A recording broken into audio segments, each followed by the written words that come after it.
डाला था। उनके पास किसी भी चीज की कोई कमी नहीं थी और उसके विपरीत शांति का पति बहुत ही गरीब और नशेड़ी था। शांति चंदा के घर में काम करके अपना घर चलाती थी। भाभी, घर पर खाने के लिए कुछ भी नहीं है।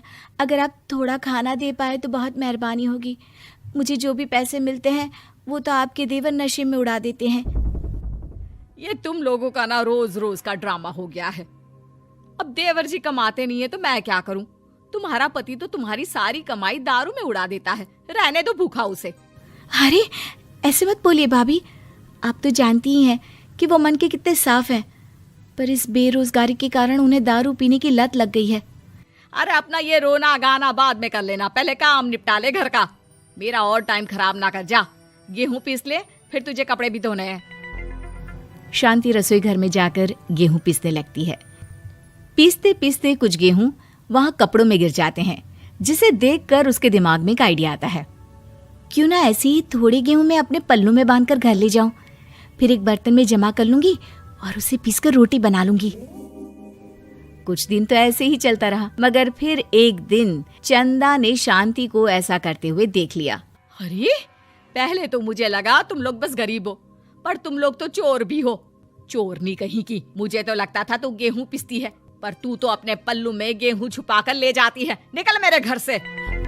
मुझे माफ कर दो भाभी, हमारे पास खाने के लिए एक दाना तक नहीं था, इसलिए मुझे ये सब करना पड़ा। अरे तुम लोग मेरे रिश्तेदार हो, इसीलिए दया कर कर तुझे मैंने अपने घर पे काम पर रख लिया, पर तू और तेरा पति हमारे खानदान का नाम मिट्टी में मिलाने पर उतारू हो चुके हैं। आपको मुझे जितनी गालियां देनी है दीजिए, मारना है तो मार भी लीजिए भाभी, पर मुझे काम से मत निकालिए। परिवार की बात है, वरना कोई और ऐसा काम करता ना तो धक्के मार कर कब से घर का बाहर निकाल दिया होता। रोते रोते शांति अपने घर चली जाती है, जहाँ उसका नशेड़ी पति कहता है, अरे कहाँ रह गई थी कामचोर? इतनी देर क्यों कर दी? आज पैसे लाई कि आज भी खाली हाथ वापस आ गई है? अपने हाथ दिखा। जरूर पैसे छुपा लिए ताकि मैं दारू ना पी पाऊं। नहीं जी, मैं आपसे क्यों छुपाऊंगी, और अभी आप दारू पीने की बात कर रहे हैं, उसी कारण तो आज हम लोगों की ये हालत हो गई है। किसी काम की नहीं है तू, बिना मार खाए समझेगी नहीं। रख, अभी तेरे होश ठिकाने लगाता हूँ। रामलाल शांति को बहुत मारता है। शांति का मन दुखी हो जाता है और वो गांव के तालाब के पास के एक पेड़ के नीचे बैठकर फूट फूट कर रोने लगती है। मैंने कभी किसी का बुरा नहीं किया, फिर भी भगवान मेरे साथ ऐसा क्यों कर रहा है? मैं तो रामलाल जी की फिक्र करती हूँ, फिर भी उन्होंने मुझे इतना मारा। तभी उसे एक आवाज सुनाई देती है, रोने की कोई जरूरत नहीं है बेटी, चिंता क्यों करती हो? ये आवाज कहाँ से आ रही है?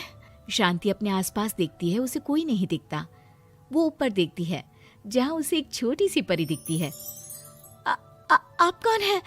आप तो कोई परी लगती हैं। हाँ बेटी, मैं इसी पेड़ पर रहती हूँ। मैंने तुम्हारी सारी बात सुनी, अब तुम्हें फिक्र करने की कोई जरूरत नहीं। अपनी आंखें बंद करो। शांति आंखें बंद करती है और जादुई परी अपनी छड़ी घुमाती है। उसकी छड़ी घुमाते ही पेड़ के सारे पत्ते सुनहरे रंग के हो जाते हैं। परी उनमें से एक पत्ता तोड़ लेती है और फिर से अपनी छड़ी घुमाती है, जिसके कारण सारे पत्ते पहले की तरह साधारण से दिखने लगते हैं। आंखें खोलो बेटा। लो, इस पत्ते को ले जाकर अपने तकिए के नीचे रख देना। ये तो एक साधारण पत्ता है, इससे क्या होगा? ठीक है, अगर आप कहती हैं तो मैं इसे रख लेती हूँ। शांति उस पत्ते को लेकर अपने घर जाती है और अपने कमरे में तकिए के नीचे रखकर सो जाती है। सपने में उसे वही पेड़ वाली जादुई परी दिखाई देती है। बोलो शांति, क्या चाहिए तुम्हें? मैं चाहती हूँ हम बहुत अमीर हो जाए और मेरे पति नशा करना छोड़ दे, उन्हें कोई काम भी मिल जाए। कल जब तुम सुबह नींद से जागोगी, तुम्हारी इच्छा पूरी हो गई होगी। अगली सुबह शांति नींद से जागती है। अपने आसपास का नजारा देखकर चौंक जाती है। उसके बिस्तर पर चारों तरफ सोने चांदी रखे हुए थे। हे भगवान, कहीं मैं सपना तो नहीं दिख रही? इतना सारा सोना, वो भी मुझ गरीब के पास। रामलाल जी को बताती हूँ, वो बहुत खुश होंगे। शांति जैसे ही कमरे के बाहर जाती है, वो देखती है कि रामलाल सूट बूट पहने काम के लिए बाहर जा रहा होता है। मुझे शहर में एक नौकरी मिल गई है शांति, मुझे आने में देर हो जाएगी, घर का ध्यान रखना। और इस तरह शांति बहुत अच्छा जीवन बिताने लगती है। उसके पास अब किसी भी चीज की कमी नहीं रह जाती।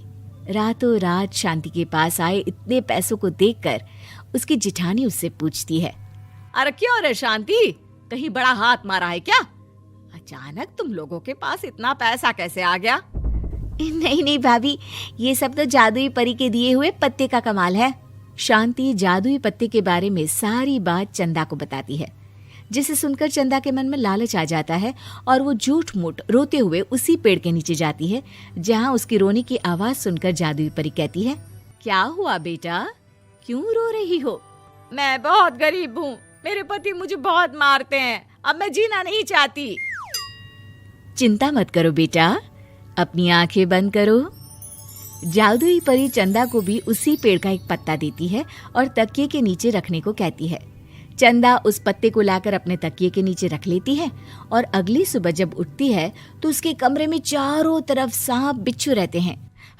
अरे बचाओ बचाओ, कोई मुझे बचाओ, ये कैसा पत्ता है जिसे लाने के बाद उस गरीब शांति के पास तो इतना सारा सोना आ गया, और मेरे चारों तरफ ये सांप बिच्छू, अरे कोई बचाओ।